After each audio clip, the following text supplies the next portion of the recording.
18-ാം വയസ്സിൽ മുട്ടിട്ട പ്രണയം കല്യാണം കഴിക്കാൻ മോഹിച്ചിരിക്കെ സംഭവിച്ചത്. പക്ഷേ ജയപ്രകാശ് രശ്മിയെ കാത്തിരുന്നത് 41 വർഷം, ഒരു പ്രണയ സാഫല്യ കഥ.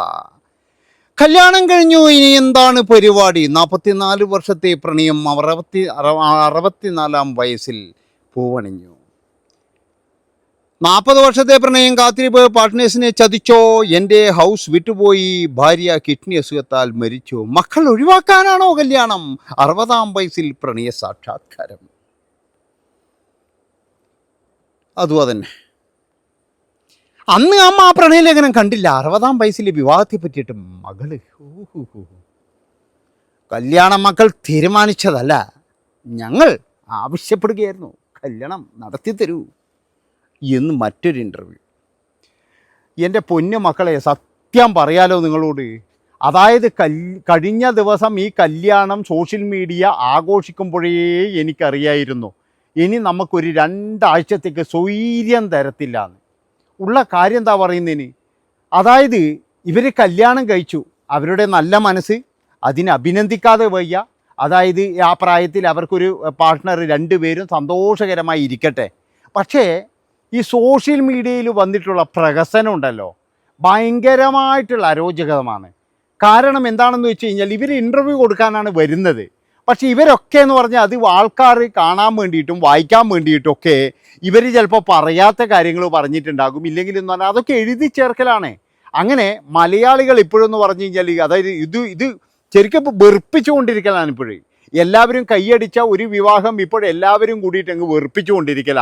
ഇപ്പം എന്താണെന്ന് ഇവരെ പരിപാടി എന്ന് പറഞ്ഞാൽ ഓരോ കമൻറ്റ് നോക്കുക, ആ കമൻറ്റ് പ്രകാരം പിന്നെ എടുത്തിട്ടങ്ങ് അലക്കലാണ്. ആ ഓരോരോ കമൻറ്റിന് ഓരോരോ ഇൻ്റർവ്യൂ ആണ് ഇവർ കൊടുത്തുകൊണ്ടിരിക്കുന്നത്. ഒരുപാട് പേര് നല്ലത് പറയുന്നുണ്ട്, ഒരുപാട് പേര് മോശം പറയുന്നുണ്ട്. ആദ്യം തന്നെ എനിക്ക് ഇവരോട് പറയാനുള്ളത്, ജീവിതം എന്ന് പറഞ്ഞു കഴിഞ്ഞാൽ മുന്നോട്ട് ഇനി കിടക്കുകയാണ്. ആ ജീവിതത്തിലേക്ക് പോകാതെ ഇതുപോലെ സോഷ്യൽ മീഡിയയിൽ പോയിട്ട് ഇൻ്റർവ്യൂ കൊടുത്ത് പ്രഹസനം കാണിക്കുന്നത് എന്തിനാണ്? പ്രഹസനം പാടില്ല. ഓരോ സ്ഥലത്ത് പോയിട്ടും ഇൻ്റർവ്യൂ കൊടുക്കുക. ഇതിനെതിരെ എന്ന് പറഞ്ഞാൽ ജനങ്ങൾ അങ്ങനെ പറഞ്ഞു, ഇങ്ങനെ പറഞ്ഞു. എൻ്റെ പൊന്നുമക്കളെ, ഞാൻ പറഞ്ഞില്ലേ, ജനങ്ങൾ പലതും പറയും. കാരണം എന്താ വെച്ചാൽ എല്ലാവരും ഒരേ വഴിക്ക് നമുക്ക് കൊണ്ടുവരാൻ പറ്റൂല. എല്ലാ ജനങ്ങളും ഇപ്പം ഞാനൊരു വീഡിയോ ഇട്ട് കഴിഞ്ഞാൽ 250 ആൾ എന്നെ തെറി വിളിച്ച് കഴിഞ്ഞാലും ചിലപ്പോൾ 10 ആൾക്കാർ നല്ലത് പറയും. ആ 250ൻ്റെ പുറകെ പോകാതെ നമ്മൾ 10 ആളിൻ്റെ കൂടെ പോയി നോക്ക്. അവിടെയാണ് നമ്മളെ വിജയം എന്ന് പറയുന്നത്. അല്ലാതെ നമ്മൾ ഈ തെറി വിളിക്കുന്നവൻ്റെ പുറകെ പോയി കഴിഞ്ഞാൽ അവൻ്റെ വായി നമുക്ക് തുന്നിക്കെട്ടാൻ പറ്റുമോ? ഇനി അത് മാത്രവുമല്ല, ഇവനൊക്കെ തെറി വിളിക്കുന്ന ആളെന്ന് പറഞ്ഞാൽ ചിലപ്പോൾ നിങ്ങൾ അയൽവാസിയായിരിക്കും, ഫേക്ക് നമ്പറിലായിരിക്കും വന്നിട്ട് തെറി വിളിക്കുന്നത്. അപ്പം അതൊന്നും നിങ്ങൾക്ക് മനസ്സിലാക്കാൻ കഴിയില്ല. അതുപോലെ തന്നെ എന്ന് പറഞ്ഞാൽ ഇതൊന്നും ചെയ്യാൻ കഴിയാത്ത കുറേ ആൾക്കാർ വേറെ ഉണ്ടാകും, അവരും വന്ന് തെറി വിളിക്കും. അതുകൊണ്ട് ഞാൻ പറയുന്നത് എന്താണെന്ന് വെച്ച് കഴിഞ്ഞാൽ, നിങ്ങൾ ഇപ്പോഴും ജീവിക്കാൻ വേണ്ടിയിട്ട് ജീവിതം നിങ്ങൾ തുടങ്ങിയിട്ടേ ഉള്ളൂ. അപ്പോൾ ഞാൻ പറയുന്നത് എന്താണെന്ന് വെച്ച് കഴിഞ്ഞാൽ, നമ്മൾക്ക് എല്ലാവരെയും വായി തുന്നിക്കെട്ടാൻ പറ്റൂല. പക്ഷേ ഈ സോഷ്യൽ മീഡിയയിൽ വന്നിട്ടുള്ള ഇൻ്റർവ്യൂ പ്രഹസനം ഒന്ന് നിർത്തിക്കഴിഞ്ഞാൽ വലിയ ഉപകാരമായിരുന്നു. കാരണം ഇപ്പോൾ ഓവറാകുന്നുണ്ട്, ഇപ്പോൾ വളരെയധികം ഓവർ തന്നെയാണ്. അതായത് പഴയ പോലെയല്ലല്ലോ. ഞാൻ പറഞ്ഞല്ലോ, പറയാത്ത കാര്യങ്ങൾ പറയുക, അതുപോലെ തന്നെ ഒരു കമൻറ്റ് ഇട്ടു എന്ന് കരുതിയിട്ട് അതിനെതിരെ പ്രതികരിക്കുക. അതുപോലെ മക്കളൊക്കെ വന്നിട്ട് ഇത് നല്ല കാര്യം തന്നെയാണ്, അതെ. പക്ഷേ ഇതിൻ്റെ അകത്തെന്ന് പറഞ്ഞു കഴിഞ്ഞാൽ ചില ആൾക്കാർക്കൊക്കെ എന്ന് പറഞ്ഞാൽ അസൂയയും കുശുമ്പും ഉണ്ടാകും. ആ അസൂയയും കുശുമ്പും ഉള്ളവരവിടെ നിന്നോട്ടെ. പിന്നെന്ന് പറഞ്ഞാൽ നിങ്ങളുടെ ചില സംസാരങ്ങൾ, അതായത് ചില സംസാരങ്ങളാണ് ഇതിൻ്റെയൊക്കെ ആശയക്കുഴപ്പത്തിന് കാരണം. എന്താണെന്ന് വെച്ച് കഴിഞ്ഞാൽ, നിങ്ങളത് പറഞ്ഞ കാര്യം പലർക്കും മനസ്സിലായിട്ടില്ല. എല്ലാവരും വിചാരിച്ചത് എന്താണെന്ന് വെച്ച് കഴിഞ്ഞാൽ, നിങ്ങൾ 10-40 വർഷം പ്രണയത്തിലായിരുന്നു, ഇപ്പോഴും നിങ്ങൾ കല്യാണം കഴിച്ചാണെന്ന് എല്ലാവരും വിചാരിച്ചത്. അത് അവരെയും കുറ്റം പറയാൻ കഴിയില്ല. കാരണം എന്താ വെച്ചാൽ ഇതിൻ്റെ സന്തോഷത്തിൻ്റെ ഇടയിൽ നിങ്ങളും ഈ കാര്യം പറയുന്നതിൽ കുറച്ച് തെറ്റുപറ്റിപ്പോയി എന്നാണ് എനിക്ക് തോന്നിയിട്ടുള്ളത്. പിന്നെ വേറെ ഒരു കാര്യം എന്ന് പറഞ്ഞു കഴിഞ്ഞാൽ, ചില ആൾക്കാർ കല്യാണം കഴിച്ചു കഴിഞ്ഞാൽ പിന്നെ ജനങ്ങൾക്ക് ഒരാൾക്ക് വലിയ സ്വൈര്യം തരത്തില്ല. ഇത് നമ്മളെ പണ്ടേ ഉള്ളതാണ്. കുറച്ച് നാൾ മുമ്പ് നമ്മളെ ക്രിസും അതുപോലെ തന്നെ എന്ന് പറഞ്ഞു കഴിഞ്ഞാൽ ദിവ്യ ശ്രീധറുമായിരുന്നു. അവർ 2 പേരും കല്യാണം കഴിച്ച് പിന്നീട് എന്ന് പറഞ്ഞാൽ അവർക്കെതിരെ വന്ന ആൾക്കാരുടെ ആക്ഷേപങ്ങൾ, അതുപോലെ ഹാസ്യങ്ങൾ, പരിഹാസ്യങ്ങൾ, ഇതൊക്കെ എന്ന് പറഞ്ഞാൽ ഓരോ ദിവസവും അവർ കണ്ടൻറ്റായി ഉപയോഗിച്ച് അവർ വീഡിയോ എടുക്കൽ തുടങ്ങി.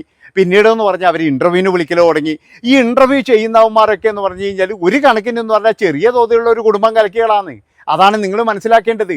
അവർ തിരിഞ്ഞും മറിഞ്ഞും നോക്കും. കാരണം ഇവരൊന്നും പറഞ്ഞാൽ ഇതിൻ്റെ അകത്ത് ഒരു ഡിഗ്രി പോലും എടുക്കാത്ത ടീമുകളാണ്. ഇവർ ചോദിക്കുന്നതെന്ന് പറഞ്ഞു കഴിഞ്ഞാൽ വളരെ മോശമായ ചോദ്യമാണ്. ചില ഇൻ്റർവ്യൂക്കാരൊക്കെ കണ്ടു കഴിഞ്ഞാൽ ഉയ്യൻ്റെ ഓൻ എന്ത് ചോദ്യമാണ് ചോദിക്കുന്നത്, നമ്മളെ തൊലി ഉരിഞ്ഞു പോകും. അമ്മാതിരി ചോദ്യമാണ് ചോദിക്കുന്നത്. ഇപ്പോൾ തന്നെ നിങ്ങളുടെ അന്നത്തെ ആ ഇതിൽ ചേച്ചി ഒരു ഉമ്മ കൊടുത്താട്ടെ, ചേട്ടാ ഒരു ഉമ്മ കൊടുത്താട്ടെ, നിങ്ങൾ ഈ 2 ആളും ഉമ്മ വെച്ചു, പക്ഷേ ബാക്കി അത് കഴിഞ്ഞിട്ട് ഇനി നിങ്ങൾ വീട്ടിൽ പോയി ചെയ്തോ, ഇങ്ങനെയൊക്കെ പറഞ്ഞു കഴിഞ്ഞാൽ അത് വളരെയധികം മോശമല്ലേ? അങ്ങനെ പറയുന്ന കുറേ ആൾക്കാരെടുക്കുകയാണ് പോയിട്ട് നിങ്ങൾ ഇൻ്റർവ്യൂ കൊടുക്കുന്നത്. അല്ലാതെ എന്ന് പറഞ്ഞു കഴിഞ്ഞാൽ ഒരു ഇതിനെ പറ്റിയിട്ട് കൃത്യമായിട്ട് അറിയുന്ന ആൾക്കാരോ അല്ലെങ്കിൽ ഒരു ചോദ്യം ഇങ്ങനത്തെ ചോദ്യം ചോദിക്കാം അല്ലെങ്കിൽ ഇങ്ങനെ ചോദ്യം ചോദിക്കാൻ പാടില്ല എന്ന് വിചാരിക്കുന്ന ആൾക്കാരൊന്നുമല്ല. അവർക്കൊക്കെ എന്ന് പറഞ്ഞാൽ വേണ്ട എന്താ കണ്ടൻറ്റ്. ഈ കണ്ടൻറ്റിലൂടെ എന്തെങ്കിലും ഒരു തംബ്ലൈൻ ഇട്ടിട്ട് ഇതാ പിരിയുന്നു, ഇനി കുറച്ച് കഴിഞ്ഞാൽ ഉണ്ടാവും, അതായത് രശ്മിയും പ്രകാശും പിരിയുന്നു എന്ന്. നമ്മൾ അതിൻ്റെ അകത്ത് പോയി നോക്കിക്കഴിഞ്ഞാൽ ഒന്നും ഉണ്ടാവില്ല. അപ്പം ഇങ്ങനെ നിങ്ങളെ ശരിക്കും പറഞ്ഞു കഴിഞ്ഞാൽ മുതലെടുക്കുകയാണ് ചെയ്യുന്നത്. അപ്പോൾ കുറേ നാൾ മുമ്പ് ഇതേപോലെ തന്നെ എന്ന് പറഞ്ഞു കഴിഞ്ഞാൽ ക്രിസ്റ്റിനെയും അതുപോലെ തന്നെ ദിവ്യ ശ്രീധറും അവർ കാണിച്ച കോപ്രായങ്ങളും എൻ്റെ മോനെ ഒരു രക്ഷയില്ലായിരുന്നു. ഇൻ്റർവ്യൂകൾ മുഴുവൻ അവസാനം അവർക്ക് തന്നെ തോന്നി ഇതൊരു വലിയ പ്രശ്നത്തിലേക്കാണ് പോകുന്നത്. അങ്ങനെ അവർ അവിടെ വെച്ച് സ്റ്റോപ്പ് ചെയ്തു. എന്താണെന്ന് വെച്ച് കഴിഞ്ഞാൽ നിരന്തരമായിട്ട് അവരെ വിമർശിക്കാൻ തുടങ്ങി.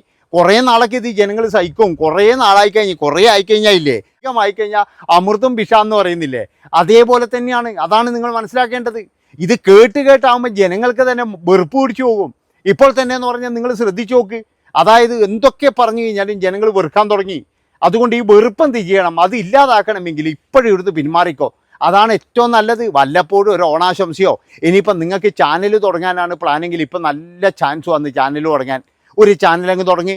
അല്ലാതെ എന്ന് പറഞ്ഞു കഴിഞ്ഞാൽ ഇതിങ്ങനെ വന്നിട്ട് സോഷ്യൽ മീഡിയയിലെ പ്രകസനം. പിന്നെ വേറൊരു കാര്യമുണ്ട്, ഇതൊക്കെ നിങ്ങൾക്ക് ഇഷ്ടമാണെങ്കിൽ നിങ്ങൾ ചെയ്തോ, അതിനൊന്നും കുഴപ്പമില്ല. കാരണം എന്താ വെച്ചാൽ നിങ്ങളെ നാട്ടുകാർ തെറി വിളിച്ചുകൊണ്ടിരിക്കും, അത് നിങ്ങൾക്ക് കണ്ടന്റ് ആക്കിക്കൊണ്ടിരിക്കാം. പക്ഷേ എന്ന് കരുതിയിട്ട് ഇത് എപ്പോഴും ആകുമ്പോൾ നമ്മൾ ഈ എന്താ പറയുക നിങ്ങളെ സ്നേഹിക്കുന്നവർ വരെ നിങ്ങൾക്കെതിരെ നിൽക്കും എന്നുള്ളതിൽ യാതൊരു സംശയവുമില്ല. അതുകൊണ്ടാണ് ഞാൻ പറയുന്നത്, ഇപ്പം നിർത്തണമെങ്കിൽ നിങ്ങൾക്ക് നിർത്താം, ഇല്ലെങ്കിൽ ഈ തെറിവിളി നമ്മുടെ പിന്നെ ദാസനും വിജയനും പറഞ്ഞ പോലെ ആഹാ എന്ത് നല്ല ശബ്ദം എന്ന് പറഞ്ഞിട്ട് നിങ്ങൾക്ക് വേണമെങ്കിൽ ഇതൊക്കെ കേൾക്കുമ്പോഴേ ആഹാ എന്ത് നല്ല കമൻറ്റ്, ആഹാ ഹാ ഹാ ഇങ്ങനെ വേണമെങ്കിൽ നിൽക്കാം. അല്ലെങ്കിൽ നിങ്ങൾക്ക് വേണമെങ്കിൽ എന്താ ഇനി വേണ്ട, ഇനി ഈ പ്രഹസനയുടെ വേണ്ട, അതുകൊണ്ട് ഇനി ഇൻ്റർവ്യൂവിന് വിളിക്കാൻ അറിയാം മക്കളെ, വേണ്ട മക്കളെ ഞങ്ങളങ്ങ് വെറുതെ വിട്ടുതരാം, ഞങ്ങൾ ജീവിക്കാൻ വേണ്ടിയിട്ടാണ്, അല്ലാതെ നാട്ടുകാരെ കാണിക്കാൻ വേണ്ടിയിട്ടല്ല കല്യാണം കഴിച്ചത്. ഇതിപ്പോഴെനിക്ക് തോന്നുന്നത് എന്താ അറിയുക, അതായത് ഇവരിങ്ങനെ പിന്നെ ഇതുപോലെ ഇൻ്റർവ്യൂ കൊടുത്തുകൊണ്ടിരിക്കുമ്പോഴേ ഇതൊക്കെ ഒരു നാട്ടുകാരെ കാണിക്കാനുള്ള കല്യാണമാണോ, അല്ലെങ്കിൽ ഇവർ ശരിക്കും പറഞ്ഞു കഴിഞ്ഞാൽ ഇവർ പിന്നെ പ്രണയം ഉണ്ടായിരുന്നോ എന്നുള്ള ഒരുപാട് കാര്യങ്ങളാണ് വരുന്നത്. കാരണം ഒറിജിനലായിട്ട് ഇപ്പോഴും കല്യാണം കഴിക്കാൻ ജീവിക്കണം എന്നുള്ളവർ അവരിങ്ങനെയുള്ള പ്രഹസനങ്ങളോ അല്ലെങ്കിൽ വേറെ എന്താ പറയുക ഇതുപോലെ ഓടി നടന്ന് ഇൻ്റർവ്യൂ ഒന്നും കൊടുക്കത്തില്ല.